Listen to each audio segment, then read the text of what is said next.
Hello नमस्कार श्री स्वामी समर्थ. कसे आहात सर्व? मस्त ना? मस्त असला पाहिजे.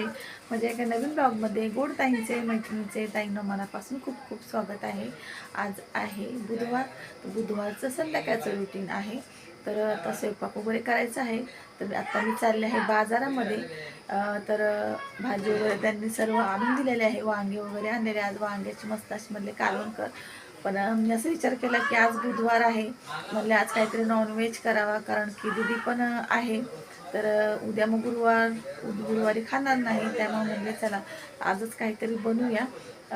कारण की दीदी आल्यापासून काही सहसा बनवलंच नव्हतं. दिवाळी वगैरे पण होती, वारं होते, त्याच्यामुळं ना एकदाच बनवलं होतं चिकन. त्याचा व्हिडिओ वगैरे तर मी शेअर नाही केला. म्हणजे चला आज बनवूया काहीतरी. म्हणून तर मीच चालले आहे आणायसाठी. मी आणि दीदी चालले आहे. आणि तुम्हाला हा डोळा थोडासा हे दिसत असेल, म्हणजे चोळला आता. तर डोळ्याला खूप अशी ना चष्मा वगैरे ना लावत नाही ना जास्त. मग तो चष्मा जो आहे तर तो डोळ्याला खाजव येते, त्यासाठी तो लावायला सांगितला आहे. तर मी जास्त सहसा ना लक्षातच राहत नाही. आता दिवाळीच्या ह्याच्यामध्ये ना मला काय लक्षातच राहिलं नाही चष्मा वगैरे लावायचा.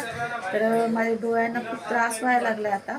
म्हणजे खूप असं चोळायला होतं. ह्या डोळ्याला जास्त त्रास होतो. हे असं हे जे निशाण झालेले आहे ते त्याच्यामुळेच झालेले आहे. चष्मा लावायच्या अगोदर ना काही समजलंच नाही. मी तुम्हाला व्हिडिओ शेअर केला होता त्याचा, की डोळ्याला खूप खाजं वगैरे येते, बघूया म्हणले. पण चष्मा लावल्यावरती ना कंटिन्यू चष्मा लावायला सांगितलं आहे. सकाळी उठल्यापासून तर रात्री झोपेपर्यंत.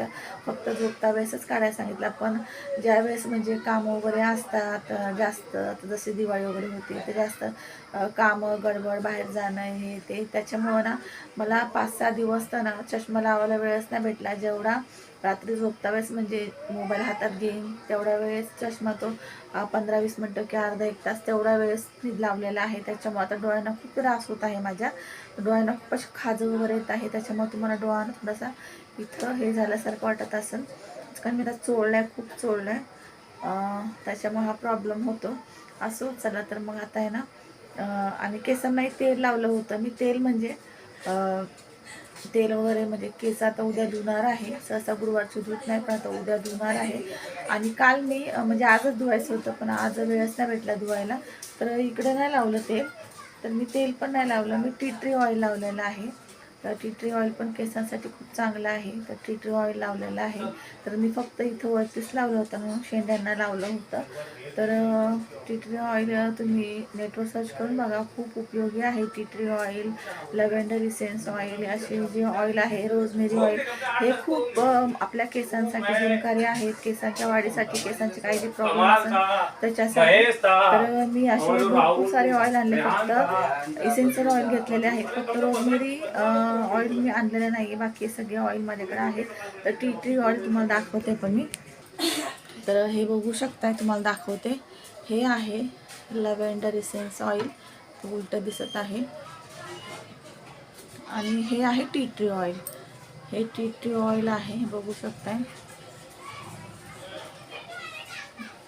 तर हे टी ट्री ऑइल आहे. तर हे मी तुम्ही रोजही लावू शकता. महिनाभरात तुम्हाला केसांचा छान असा रिझल्ट येतो. तुम्ही रोजही लावू शकता, किंवा 1 दिवसांनी 2 दिवसांनी लावू शकता. दुसऱ्या दिवशी नाही धुतलं तरी पण काय प्रॉब्लेम होत नाही. तर मी आपल्या तेलामध्ये मिक्स करून लावायचं. आपण जे तेल लावतो त्याच्यामध्ये 3 ते 4 थेंब मिक्स करून चांगले मग लावायचा, मसाज करायचा आपल्या केसांना, डोक्यावरती म्हणजे. आणि इथं आपल्या ज्या शेंड्या असतात तिथं मध्ये वगैरे नाही लावायचं. त्याचा काय उपयोग नाही. फक्त आपले जे मुळं आहेत ते मजबूत करायचे असतात आणि शेंड्यांना. तर मी लावते.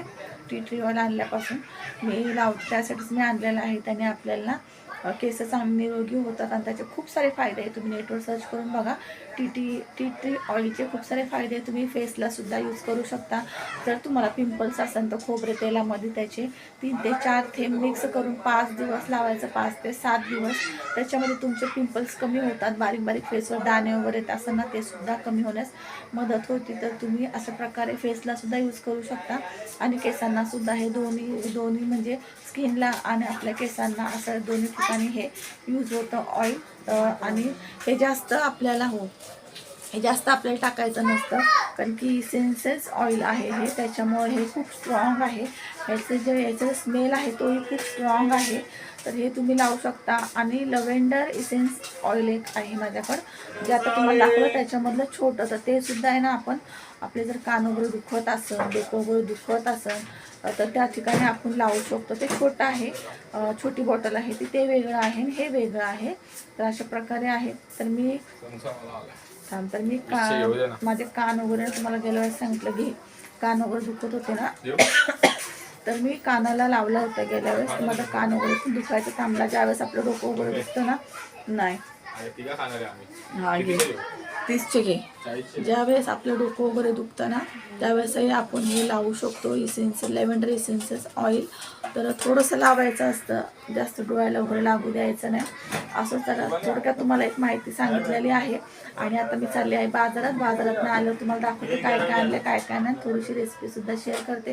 आणि खूप दिवसांनी तुमच्यासोबत व्हिडिओ शेअर करत आहे. व्हिडिओ म्हणजे डेली रुटीन किंवा संध्याकाळचं रुटीन किंवा तुमच्यासोबत गप्पा असो. चला तर भेटूया मग. तुम्ही कंटिन्यू करा. मी इथं स्टॉप होते आणि आता चालले बाजारात. तिथं मी पुढं मग कंटिन्यू होणार. बाजारात जाऊन आले आणि बघा हे मस्त असे ना बासमती तांदूळ आणले होते बिर्याणीसाठी. तर हे 80 रुपये किलो आले आहे. आणि हे चिकन आणलं होतं ते अर्धा किलोच्या वरच होतं. तर इथे सर्व मसाले वगैरे सर्व मी काढून घेतले होते. कोथिंबीर, पुदिना, दही, दूध वगैरे पहिलं गरम करून घेतलं. आणि खाली पण इथं बघा मिरची, कोथिंबीर, पुदिना, अद्रक, लसूण सर्व काढून घेतलेलं आहे. कांदे आणि इथे कोशिंबीरचं सर्व काढलेलं आहे, दही वगैरे. तर हे बघा हे पेरू आणले होते 20 रुपये किलो. असे पेरू आहेत, खूप छान असे लागतात. आतमध्ये गुलाबी कलरचे असतात. तर इथं अद्रक, लसूण, हिरवी मिरची, कोथिंबीर, पुदिना हे वाटून घेतलं, बारीक पेस्ट करून घेतली. चिकन धुवून घेतलं होतं, त्यातलं सर्व पाणी निथळून घेतले. आणि थराची वगैरे बिर्याणी करत नाही बरं का ताईंनो मी. तर मी ना मिक्स बिर्याणी करत आहे, म्हणजे जसं आपण कालवण करतो किंवा खिचडीचा भात करतो ना आपण, त्याप्रमाणे मी बिर्याणी करत आहे. खूप छान लागते ही बिर्याणी, व्यवस्थित चांगल्या पद्धतीने केली ना व्यवस्थित तर खूप छान अशी बिर्याणी लागते. पण मी बघा हे काय झालं, बिर्याणीचा व्हिडिओ वगैरे सगळं काढला, डिटेलमध्ये काही नाही दाखवलं तुम्हाला. जे सांगितलं तेवढंच आणि जे तुम्हाला मी शूट केले तेवढंच. लास्टचा जो व्हिडिओ होता कारण खूप उशीर झाला होता, मग त्याच्यामुळं ना माझा घाईघाईमध्ये ना व्हिडिओ तो राहूनच गेला. तर त्यासाठी पहिले सॉरी बोलते मी अशा मासावी ताईंना. तर असं तर हे बघू शकता सर्व मसाले. आणि जो मी घरी बनवलेला मसाला आहे, घरगुती मसाला म्हणजेच पौष्टिक घरगुती मसाला, तो मसालासुद्धा भरपूर असा मी याच्यामध्ये घातला होता. लाल मिरची पावडर घातली होती, परत लाल तिखट मसाला घरातला जो आपला स्वयंपाकातला असतो तो, हळद, थोडंसं मीठ म्हणजे चिकन पुरतं मीठ, आणि अख्खे गरम मसाले, तेजपत्ता, हळद, चिकन बिर्याणी मसाला तो सुद्धा टाकला.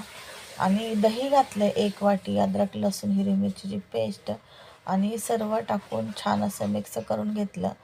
आणि हे मॅरिनेट करायसाठी ठेवलं. तुम्ही फ्रीजमध्ये पण ठेवू शकता किंवा बाहेरही. तर इथं हे तांदूळ आणलं होतं मी 1.25 किलो.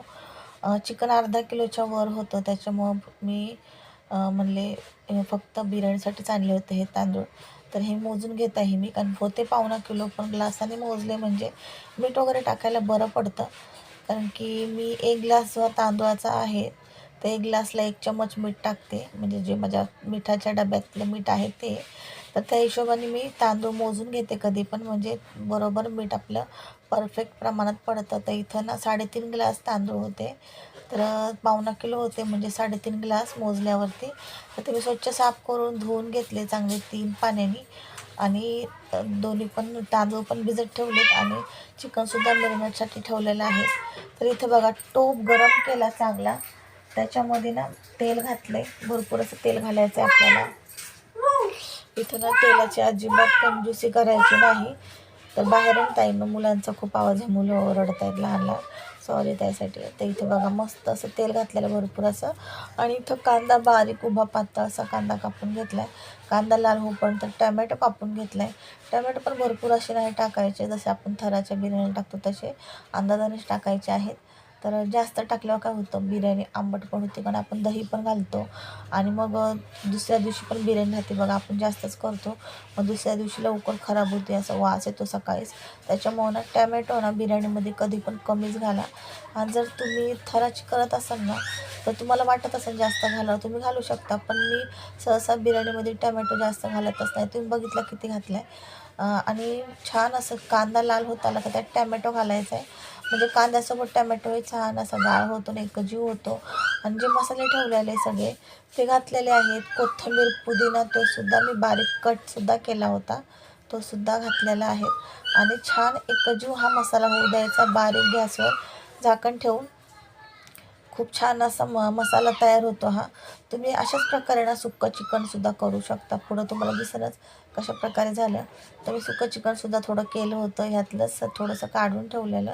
तर आता हे बघा छान असं चिकन मॅरिनेट झालं आहे आणि इथं मसालाही छान परतून झाला आहे. आणि इथे एक वाफ काढून घेते तरी पण. तर आता मी ना हे सर्व चिकन आहे ना टाकून घेतलेलं आहे आणि त्याच कढईमध्ये गरम पाणी करायला ठेवलेलं आहे बघा. इथं आपल्याला एक लक्षात घ्यायचं, आपल्याला भाताला थंड पाणी अजिबात घालायचं नाही आहे. बासमती तांदळाला जेव्हा आपण थंड पाणी घालतो ना, तेव्हा त्याची म्हणजे त्याची जी प्रोसेस आहे ना, ती म्हणजे एकदम नरम होऊन जाते. तो भात जास्त खुलत नाही आणि पानचट वगैरे असा लागतो. त्याच्यामुळे ज्यावेळेस कधी तुम्ही बासमती तांदूळ करताना, बासमती तुकडा म्हणा किंवा बासमती स्टीम राईस किंवा बासमती तांदूळ म्हणजे बिर्याणीचे, तर त्यावेळेस तुम्ही गरम पाण्याचा उपयोग करा. गरम पाण्याने पटकन बासमती राईस खुलून वरती येतो आणि जास्त वेळ लागत नाही. थंड पाण्याने तो भात तांदूळ आहे ना कच्चा राहतो ना, आपल्याला मग समजत नाही भात झाला की नाही, चवही वेगळीच लागते. म्हणून कधी पण गरम पाणी घाला आणि बिर्याणी करता वेळेस सहसा गरम पाण्याचाच उपयोग करा. तर इथं मी तूप घातलेलं आहे बघा, 3 चम्मच तूपसुद्धा घातलेलं आहे. बिर्याणीमध्ये तुपाचा खूप छान असा फ्लेवर आणि सुगंधसुद्धा येतो. तुम्ही याच्यामध्ये ना काजू वगैरे पण घालू शकता. तर मी काजू वगैरे काही घातले नाही, अशी साधं सिंपल पद्धतीनेच केली होती, पण खूप छान आणि खूप टेस्टी झाली होती. तर हे बघू शकता चिकन मी ना थोडंसं शिजवून घेतलं होतं वाफेवरतीच, वाफ काढून आणि थोडंसं शिजवूनच घेतलं होतं, कारण की मग बासमती तांदळाला उशीर लागत नाही शिजण्यासाठी. त्यामुळे चिकन शिजवून घेणं, अर्धवट शिजवून घेणं हे खूप महत्त्वाचं होतं. म्हणून मी झाकण ठेवून चिकन आहे ना चिकन शिजवून घेतलं होतं छान असं, पूर्णपणे नाही पण अर्धवट. नंतर भातासोबत ते शिजून जातं आणि मॅरिनेट करून ठेवल्यामुळं ना ते लवकर शिजतं. तर बघा थोडंसं ना दीदी लगेच पाठवून दीदीचा आवाज आला की थोडंसं सुक्कं पण कर. तर मी बघा थोडंसंच काढलं, कारण की आम्ही तिघंच खाणार होतो सुक्कं, मुलं नाही खाणार दोघं पण, ते फक्त बिर्याणी खाणार होते. म्हणून मला माहिती आहे काय खातात ते काय नाही, म्हणून मी तिघांसाठी काढलं थोडंसं. आणि नंतर मग ते सुक्कं वेगळ्या कढईत केलं, त्या छोट्या कढईत, आणि त्याच्यात थोडंसं मसाला मीठ वगैरे टाकलं, थोडं वाढवलं, यातली तरी वगैरे पण घेऊन टाकली, थोडं ते वाढवलं. आणि नंतर मग 2 भाकरीसुद्धा टाकल्या, कारण बिर्याणी आहे म्हणल्यावरती भाकरी. आणि त्यांचा कसा गुरुवारचा उपवास असतो, त्याच्यामुळे मी विचार केला की चला भाकरसुद्धा टाकावा, कारण की भाताने काय लगेच भूक लागते आणि चपाती वगैरे खायची सवय असल्यामुळं ना, तर दुपारचं चालून जातं पण संध्याकाळचं नाही जमत. संध्याकाळची चपाती पाहिजे, चपाती किंवा एखाद्या भाकर. मग मी सुक्कं चिकन बाजूला काढलं, ते सुक्कं वेगळं केलं आणि 2 भाकरीसुद्धा टाकल्या. मग खूप छान असं जेवण झालं होतं. कारण की ना थोडं बिर्याणी करताच थोडंसं मी तर घाबरतच करते, कारण बिर्याणीचं कसं काही जरा त्यात कमी पडलं का ते वेगळंच मग चव लागते, मग ते खाता येत नाही. कधी तिखट तर कधी तेल कमी.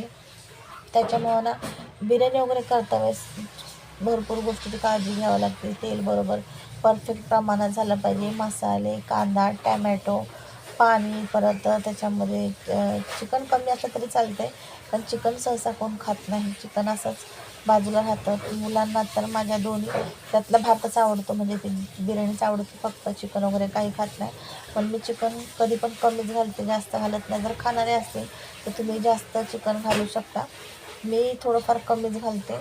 आणि इथं सर्व टाकून घेतलं. आता म्हणले चला आता मीठ वगैरे टाकायचं आहे. तर हा मसाला बघा मी घरगुती मसाला आहे, तर तो मसाला परत वाढवते. अगोदर इकडे टाकलाच होता, पण तिकडं चिकन वाढवलं थोडंसं, रस्सा जास्त थोडासा केला, म्हणजे पाणी नाही टाकलं मी, इकडचाच तरी घेऊन तिकडं ॲड केली, पण थोडंसं मग पातळ झालं ना ते, त्याच्यामुळं मग मीठ थोडंसं घातलं आणि मग वाफेवरती शिजवून घेतलं छान असं. तुम्हाला पुढं दाखवलंच मी. आणि लास्टचा भाग ताईनं मी खरंच विसरले शूट करायला, ते बघू शकता. खूप छान असं ना असं वाटतं ते कालवणच आहे की काय. पण खूप छान असा आत्ताच कलर आला होता, नंतरही खूप छान आला होता. मी खरंच विसरले दाखवायची. माझ्या म्हणजे जेवल्याच्या नंतर लक्षात आलं, पण म्हटलं नको आता जेवल्याच्या नंतर दाखवायला नको. ते बरोबर वाटत नाही, मलाच बरोबर नव्हतं वाटत. मग म्हणले राहू दे. आणि तांदूळ खूप छान होते. मी पहिल्यांदाच आणले होते हे तांदूळ. तर खूप छान होते. मला असं वाटलं घेऊ का नको बिर्याणीसाठी. जर टेस्ट नाही लागली तर एवढी बिर्याणी कोण खाणार नाही. पण घेतला मी. विचारलं म्हणजे घेत होते ना तिथं त्यांना विचारलं, चांगले होते.